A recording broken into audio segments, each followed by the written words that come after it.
All right, good morning, everybody. It's another Wednesday, July 30th. We've had at least a week off or so. Took a little trip, maybe 2 weeks off. I can't recall, but good to be back. Lots to talk about today. Joined by Dwayne Gibbs as always. Dwayne, how's it going, buddy? Hey man, how's it going? Good vacation? Good vacation, good vacation.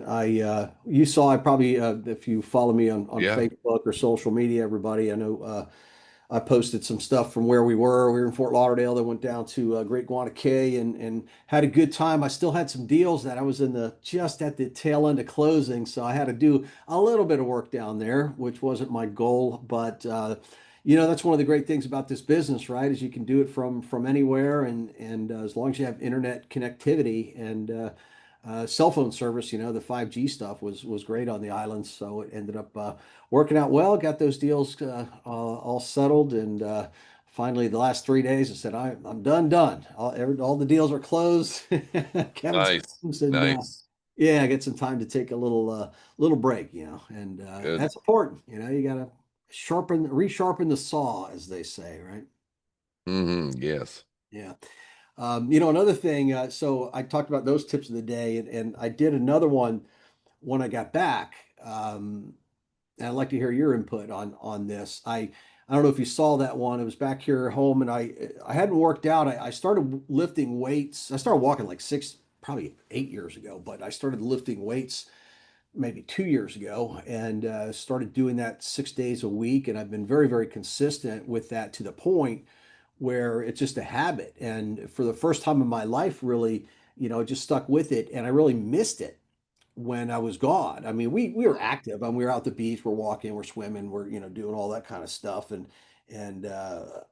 but not really in the gym working out so much. And it was kind of interesting because I did find myself missing that, and where I really wanted to get back. And it's just the power of habit. And I guess you study success, you're a success coach, and you study the Proctors of the world, Dave Proctor, not Dave, Bob Proctor. Bob Proctor, and who also followed Napoleon Hill and such. And I guess that would fall under one of the pillars of success being persistence, or would that fall under a different category where you just do something on a repetitive basis where it just becomes, Yeah, so it's the conscious and subconscious mind. So consciously we see that, when you started walking, you were doing it, and then it becomes subconsciously that you just do it every single day without doing it. And then when you miss a time, like you said, it becomes, oh gosh, something's not right. Like I didn't take my medication this morning, or I didn't have my cup of coffee. Something seems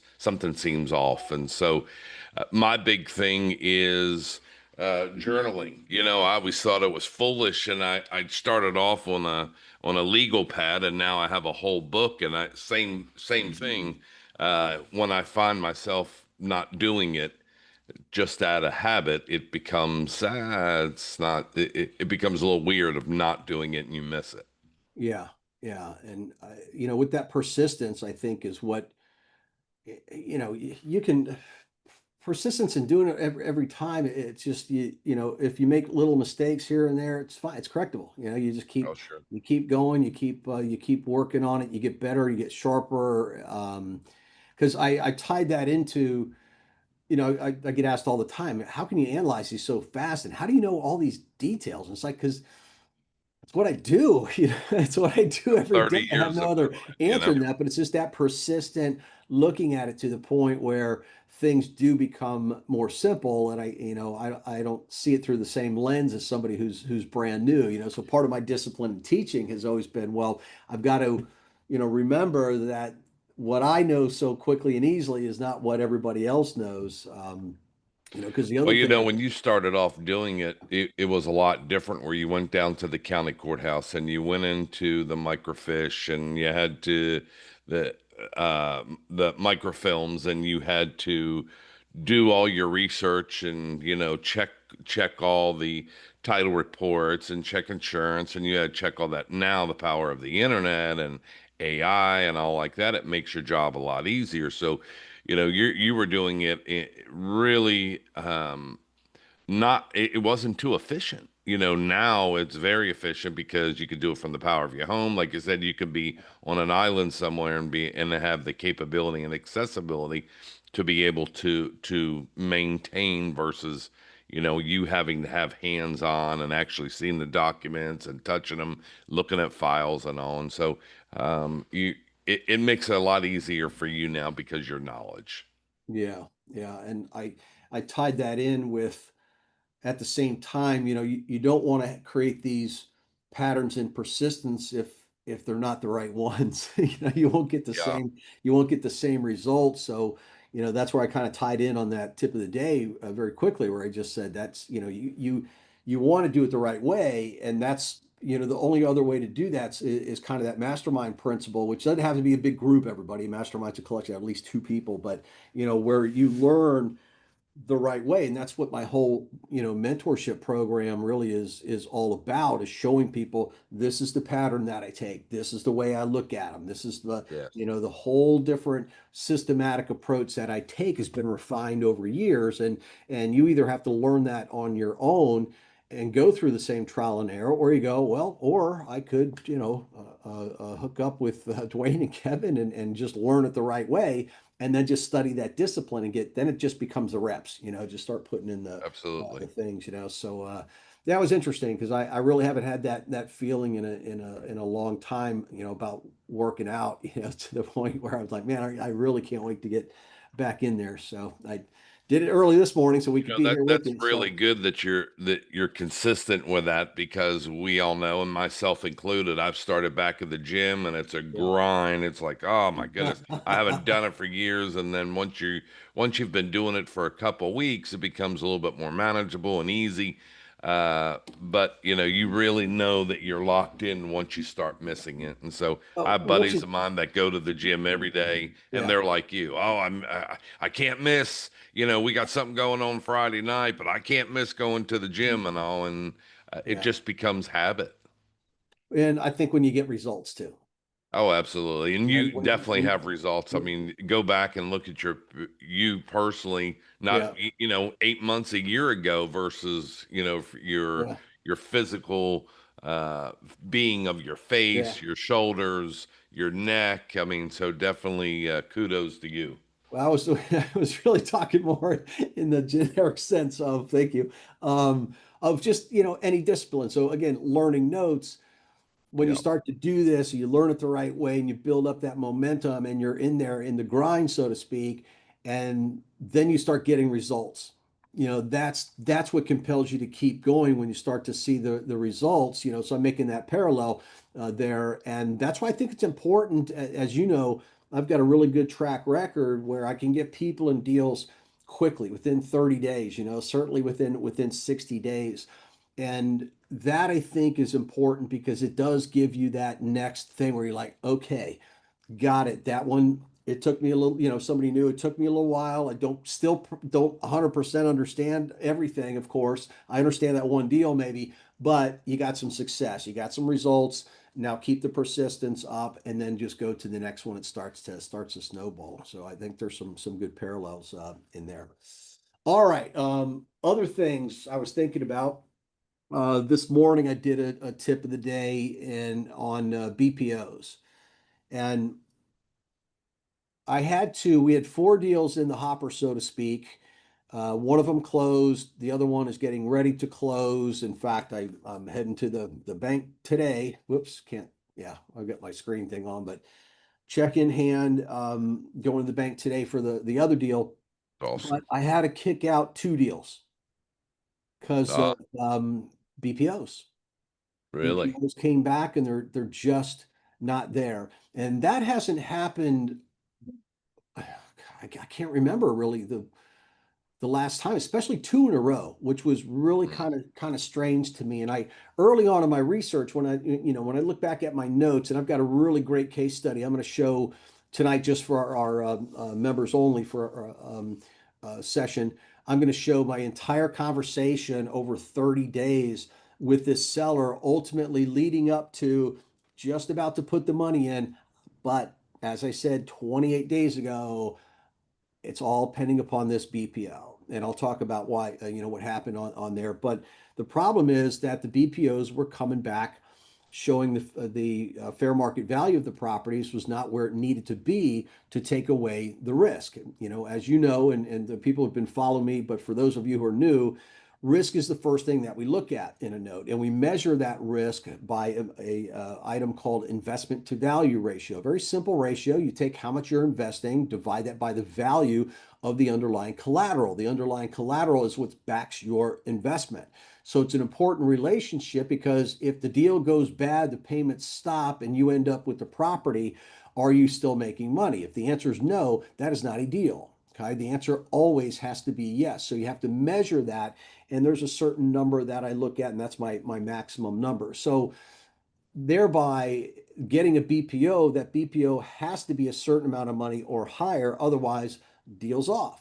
Okay, so I'll get these deals under contract because I still want the ability to buy them, and I certainly don't want to put money out for a BPO every single time, only for it to come back, where I'm just throwing money away. I want it under contract, then I'll get the BPO, make the offer subject to an acceptable BPO, and these just weren't. And it was really too bad because everything else made sense. Your yield made sense. I like the underlying asset. I like the story, but when it comes to these deals, it's always that gather information, organize it, analyze it, make a decision that leads you to move forward or retreat if you keep moving forward. So the final phase of these last two deals was getting a BPO, which is gathering more information and then analyzing that and making a decision. And in those two cases, the decision was sorry, no can do.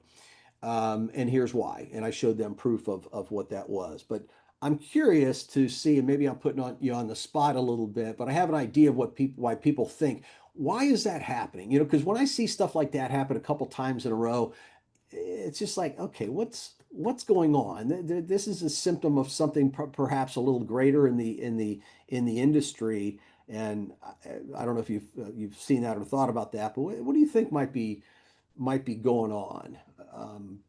Do you think it's property values going down, or do you think investors are overpaying for properties? I would say that investors are still overpaying for property. Bingo. And so it doesn't make sense to me neither because days on markets have changed.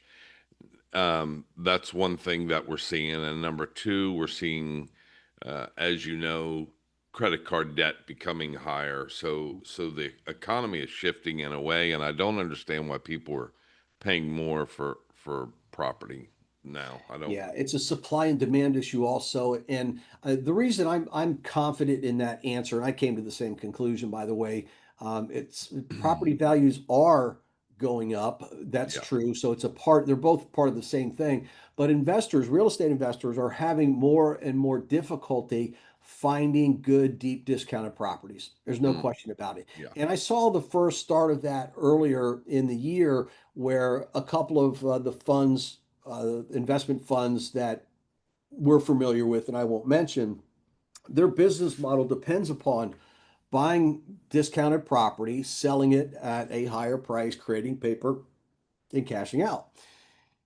And I already knew that they were struggling to find good deals. And if you're a fund manager, if you've got $10 million of other investors' money, you have expectations for a return with those investors. You might even have quarterly payouts that you have to pay those investors. So you can't let that $10 million sit on the sidelines. You've got to deploy that capital to start making the returns to make the investors happy and eventually pay them their dividends and eventually pay them back. So the pressure starts to mount where you're waiting to find good deals, but a month goes by, you haven't found something. And Yeah. your money's sitting there making their money sitting there making nothing. And then another month goes by and they're like, what are we doing?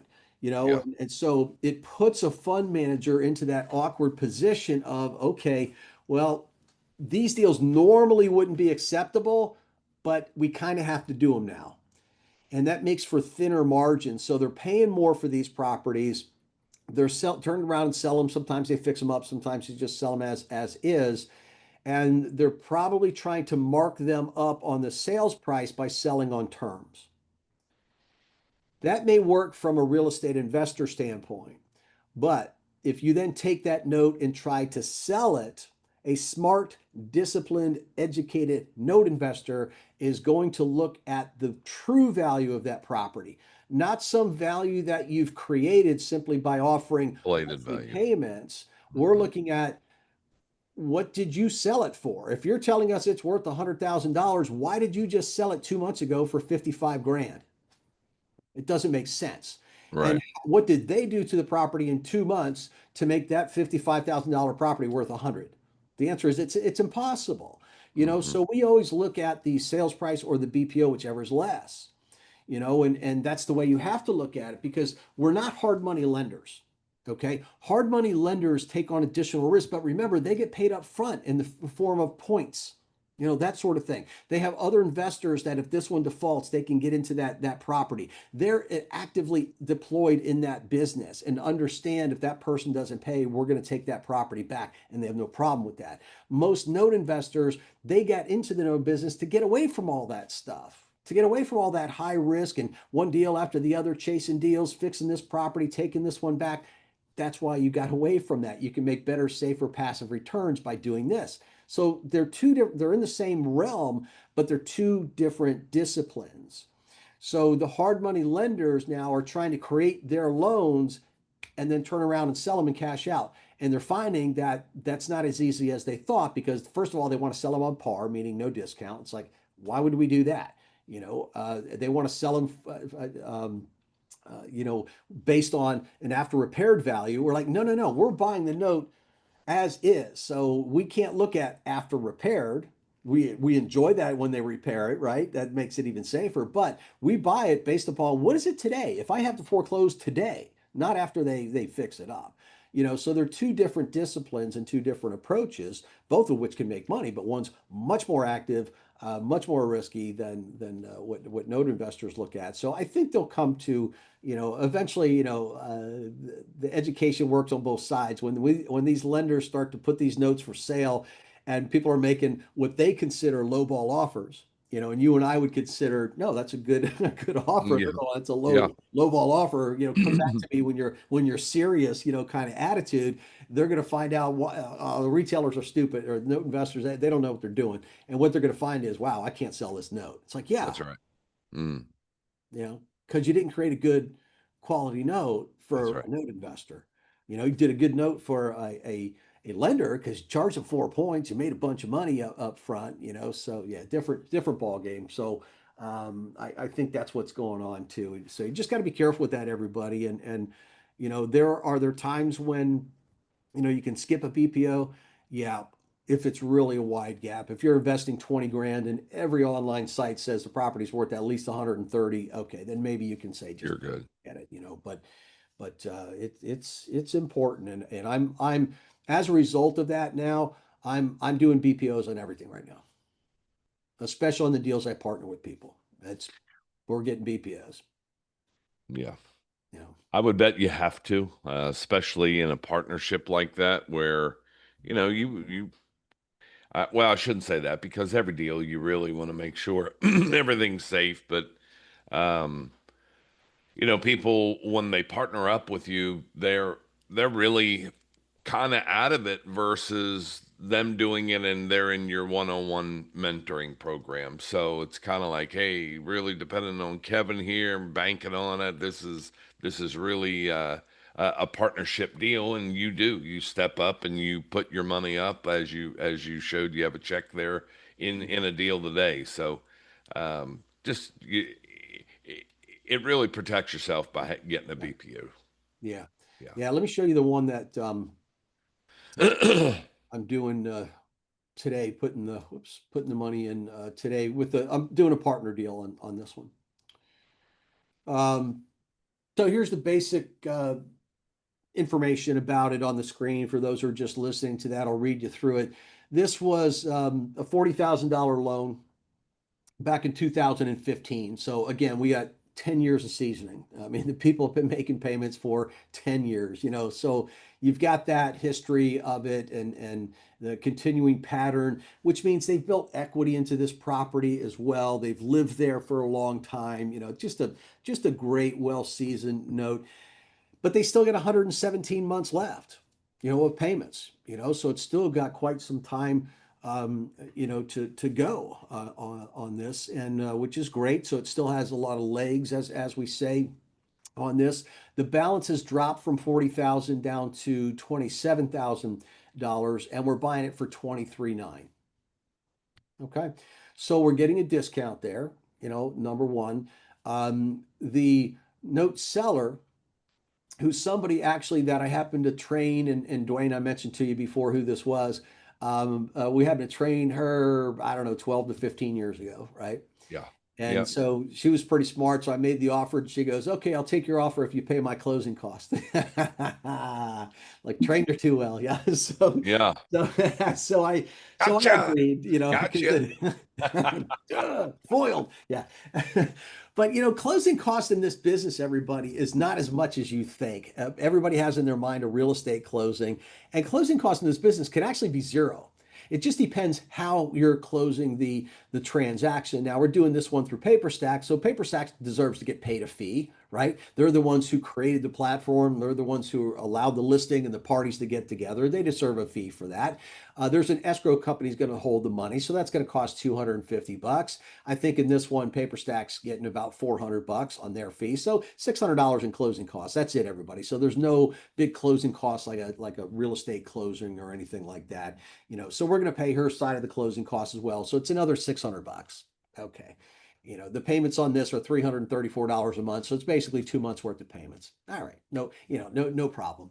So we agreed upon that, and that puts us at about 11% yield on this one. And once again, this is a, Detroit deal, and I hope everybody's past that whole Oh my Detroit, goodness. that whole Yes. Detroit stigma at this point in time. And I know it's come up on this format, the Water Cooler Wednesday. I had a call the other day with a guy, and he said, "I heard you guys on your water cooler Wednesday, and you guys are making comment about Detroit about coming back and on." I said, "Yeah, that's 100% true." And he goes, at first I had to think about it, and then I did some research, and you're right, the city's pumping all kinds of." I said, "Yeah, so I got to get over that, people. Got to get over that." Yeah, so here's the picture. And I purposely did a wider picture on this one to show you every house in Nice this house. neighborhood, two-story brick Yeah. house, lawns are well maintained. I mean, just a good looking collateral. The other thing I like about neighborhoods like this, not only, I mean, you just look at that and you go, this is a good neighborhood. I mean, everything's just well maintained, but how hard is it to get good comparable sales? It's easy. It's easy because all these homes probably built around the same time. They're the same construction type, different architecture type. You can see that just with the three houses right there, but very easy to come up with a good, solid BPO, a good solid opinion of value, a good solid fair market value on that one. Now, I know the whole story, as you can see on the bottom. This guy's been in the property since 1967. Long Mm. history. Now, we're not buying the same note that was done in 1967. He paid it off, got another loan, got into some trouble. The note had been modified twice. It had gone through all these different undulations, but you know what? The guy's still there and he's still paying. 60-year note, Yeah, yeah. Retired from GM, and they changed his retirement plan on him. Just, I know the whole story. I got the whole Mm, thing, and it's always yeah. numbers and stories. But this was estimated at about $89,000 initially when I looked at it, right? How did I get that number? Just go to the free sites. You know, good grouping, as I would say, in golf, right? Good group or darts, we got 81,000 here, 89, 98, so not like some of the other ones I could show you that I ended up kicking out where 25,000 and 150,000, just crazy stuff. So fairly tight grouping here. Would I've liked to seen 81, 89, 90, that of course, but everything's pointing it's worth at least 81, right? So I picked the middle there and said, well, maybe it's 89,000. And again, the collateral file was all there. So I can see just on this, everybody, for those who are just listening, I'm showing on the screen now, you know, you can see recorded assignment of mortgages, allonges of the note, loan mod, modification agreement, loan modification agreement. So all those documents. So it's like, how did I know all this about the guy and how it was the note was done and modified and went bad? Because it's all documented. Okay. And this note seller, again, somebody I trained years ago, knows you keep all this stuff, you file it, you have it accessible, you have it ready when somebody asks for it, and that's where it all came from. Now, as a part of my due diligence, a part of your due diligence would be to go through all those and connect all the dots. Do all the assignments line up with the allonges? Which modification am I buying? Because every time a loan modifies, you're not buying that other loan. That's history. You're buying the modification. So we got to find what is the loan on its current terms, what are the agreements on it. So we have to go through and dissect all of that. And really, it's not as hard as it seems. We just got to connect the dots. It went from A to B, B to C, C to D. That's really all we have to do. But we have to do that for the assignments and for the allonges. No problem. Now, I get documents from the note seller, but you always also have to go to public records because there may be stuff on public records that the note seller's not even aware of. They don't know exists, or maybe they do know exists, but they're not sharing that with you. Either way, you go to public records to see the rest of the story. Who used to say that? Paul Harvey. Oh, Harvey. I heard it echo in my head. I'm like, and here's the rest of the story. So I go to public records. I'm looking up, the taxes. Are those paid? Yep, those are all being paid. I go to the public records to look up the documentation. And then I'm like, uh-oh, hang on a second here. And what I'm showing on the screen now for those, again, who are just listening, I can see this transfer of this asset going from a fund over to Evergreen Advisors. Okay, Mm. that's who I'm buying the note from, Evergreen Advisors. And that's in July 5th, 2017. Right above it, there's another assignment a month later, August 28th, 2017, from Evergreen to Mapleton. Well, wait a minute. I'm buying the note from Evergreen Advisors. Do they own it? Or did they assign it to somebody else? Mm. Right here, it's showing me they Good assigned it catch. to somebody else. So do they even have this note? So one of two things could have happened here. One is they don't own the note and they're trying to sell me a bag of goods. Or, Something didn't get recorded. nope, partial. Ah, Did they sell a partial. partial? Yeah. Now, knowing that I trained this person, years Probably sold a ago, partial. I'm like, oh, she sold a partial. Now, I didn't know that. She didn't tell me that to this point. So I communicated with her and I said, did you do a partial on this? And she goes, yep, sure did. And she goes, and it's still under the partial investor is still receiving the payments to this day. So how the heck can Evergreen sell it? Very simple.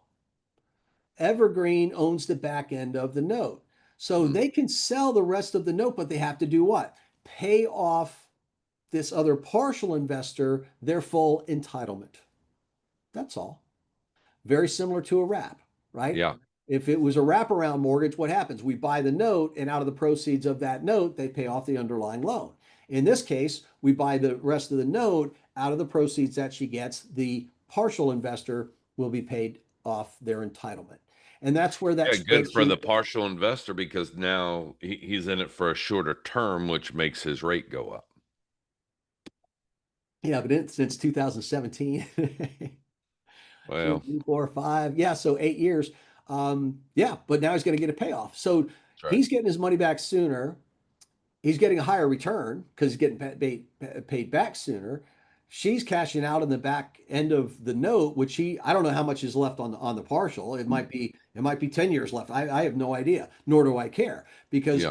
I'm going to make sure, by the way, I'm not just going to give Evergreen the money and say, hey, don't forget to pay off Mapleton, that underlying investor. No, that's all going to be handled at the closing. So we'll find out the exact balance of what's owed out of the proceeds, out of the 30, no, what are we paying? 23,000 or some odd dollars for this one. What was it? 23,950 that we're paying for this. Out of that money, the Mapleton investor still owed some money. It might be 5 grand, it might be 10. I have no idea. And nor do I care because our total outlay is what we're paying for Yeah, the what you're paying for is what you're paying for. It doesn't matter if it's a exactly. dollar or 10 grand, like you said. Yeah, exactly. So that's what you got to look for, folks. And most people, look, I'm showing you a snippet. I'm showing you of 2 pages of recordings on this note, maybe three. And each page had probably 15 entries like you're seeing on the screen there. Most people, come on. You don't know how to go through and look at that. Nor, number one, you probably wouldn't have caught that. Number two, if you did, you wouldn't have known what to do Mm. and what the thought process was. So that's sure enough, that's what it was. And I said, yeah, I figured that's what happened. So as far as we're concerned, that's going to be handled at the escrow. We'll have instructions for them for that. And that's where I'm bringing the check today for escrow and my partner who I'm investing with in my partnership program that I have, which is another thing that we offer. A partnership program where I put money in the deal with you. I partner with you in the deal. And on this one, we're at 11%. And by the way, by me investing in it with you, my partner investor, student investor on this, they're still making 11%, as I am. We each make 11% on the amount that we put into the investment there. So there we go. So all the disciplines fire on this deal, right? Are we safe? Well, we're investing 23,950 backed by an $89,000 house. We also know that we have somebody who's been in the house since what I say, 67. 1967. And, Yeah. when he was going through his rough time, when the note went bad, he completed a hardship letter. That's how we know he worked for GM and retired and they changed his plan. He said it in writing to the Hmm. bank, trying to get a modification. They had to do a hardship letter. And he said, we love this house. My family wants to keep this house. So he's thinking about his kids inheriting this house and grandkids and what have you. Fantastic. They're totally motivated to stay. Ran into a rough patch. It was It modified. They've been happens. paying great since, and now we're just stepping in and buying that loan. But we're safe. We're safe as far as if things just completely went crazy, our collateral is worth a lot more than we have in it. What, 4 times what we have in it? We're getting a good return, 11% per year on probably what's going to be what I call turnkey notes, right? This will be a note that you'll just never You'll never talk with the servicing company who's collecting the payments and paying the escrow and all that stuff, or paying the taxes, insurance from escrow, I should say. You'll never interact with the borrower. You'll never see it. It's going to be one of Solid these deal. notes that just every month, $334.58 a month is coming in, and that's split with the partnership arrangement there for 117 months, everybody. One action right now is going to pay us for the next 117 months, and we'll never have to do another thing. I can't see this note going any other way based on No. what they've written, based on what the value is, based on the neighborhood. Our risk is going down every single month. Our return's going to be solid on this thing, and it's just one of those great notes. And again, this is one we're doing right now today, everybody. So are these far-fetched? Is this what happened years ago? Nope, this is not one of my vintage deals, although those are cool. And we're going to continue to do those, reach in the vault and show you some of these older case studies and such for principals and everything. But this is fresh. This is heading to the bank today. That's awesome. Yeah. Hey, talk a minute about we've said it a couple times now about your one-on-one. For those that are new to Water Cooler Wednesday, what's that look like with you on one-on-one? You do all the work, you partner in with the deal, and then they receive Yeah, so mailbox money. we've got a couple different levels. If you're just looking for mentorship and the ability to work with me one-on-one, schedule appointments, and I do my one-on-ones on a limit on an unlimited basis. Why? Because that's what works, everybody. That's what works. If you want to look, That's why you're I'll be your closing deals coach. even It's just faster. like we started talking about, working out. Learn it the right way. I'm your coach. I'm your motivator. I'm helping you through every aspect of these deals. And obviously, that's what's going to yield quicker results. If you are a person who's busier, a person who's like, love it, but man, I don't have the time, but I do, or you're just attracted to like, wait a minute, you said you'll invest with us. And not one of these investments where you put in all the money and I just help you find a deal. I don't like that. I said, if I'm going to partner with people, I'm putting money in as well. So I'm in the deal with you. And that's an important distinction. Okay, because there are other people in this industry that they'll partner with you, but they'll take half of the payments, half of the note, half of the ownership, but they're putting nothing in That's except right. for educating you. To each his own. My philosophy is if I'm going to partner with somebody, I've got to have some skin in the game with you. And so that's what I do. So with that program, the partnership program, that's the one where, yeah, tell me let's have a meeting. Let's figure out what are we looking for here? What are your goals? What do you want to accomplish? Is that realistic? What are your risk, levels? What are your reward expectations? Those sorts of things. And I'll just go, okay, now I got it. Here's what we're going to focus on for the first deal. Okay, here's what we need to do. I've got all the sources to do that, and I'm going to find a deal. When I find a deal that fits you personally, I'm going to put a small video together, maybe 2-minute video saying, boom, here's all the highlights. Here's the property. Here's the numbers. Here's what we can do. I have all the paperwork. I've already researched it, I've already done all the research. If you're ready to go, let me know. If you want to get on a Zoom, talk about it, let's do that. I've got one of those meetings today. Where I sent a deal out to a partner and they said, yeah, want to do it. Just want to get on Zoom with you just to kind of ask a few final questions. No problemo. And so we're going to get on that. And then I handle all the rest. I get the things under contract. I go through the whole closing process and fund it. We get the servicing set up. I'm there the whole time. And, if you make money, I make money. Yeah. I have an appointment this afternoon at 3 o'clock where someone, as you know, saw what we offer and they wanted to schedule appointment, have more questions. And so that's kind of what I do on my end of, you have interest in working with Kevin, whether it be his one-on-one mentoring program or his partner deal.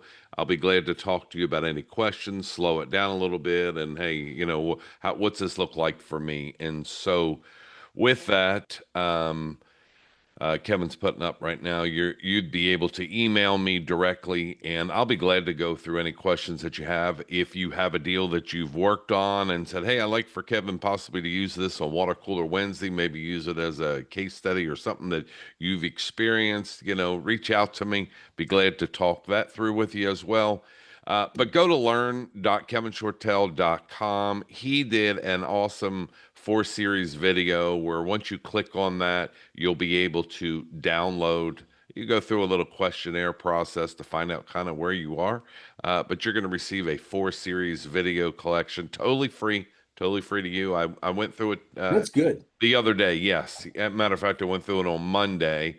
Um, and just looking at it because someone had a question about it and I wanted to go back and look and awesome stuff, Kevin, for a free giveaway. Heck, you know, do yourself a favor if you're in the note business, want to polish some skills and say, hey, how does he do that? Or new to the note business, it's definitely something that you can get a bunch of nuggets from. So recommend going to learn.kevinshortell.com and signing up and getting that. Very good. All right. So, wow, we're a little long on this one today, but good stuff, and that's what we want to continue to do every Wednesday. for you, bringing new case studies, and from time to time, I'll bring in some vintage deals that have some good stories and lessons to them. It's so cool to see deals from way back when to where they are now and all that. I think I For sure. enjoy that. So very good. So thanks everybody for tuning in and share the word out there. You know, we're on this every Wednesday live at 9 o'clock, and we're going to continue to do these. So thanks everybody for tuning in, and Dwayne, thanks as always for Yeah, I'll on. see you on tonight's call. Yeah, sounds good. All right. Bye.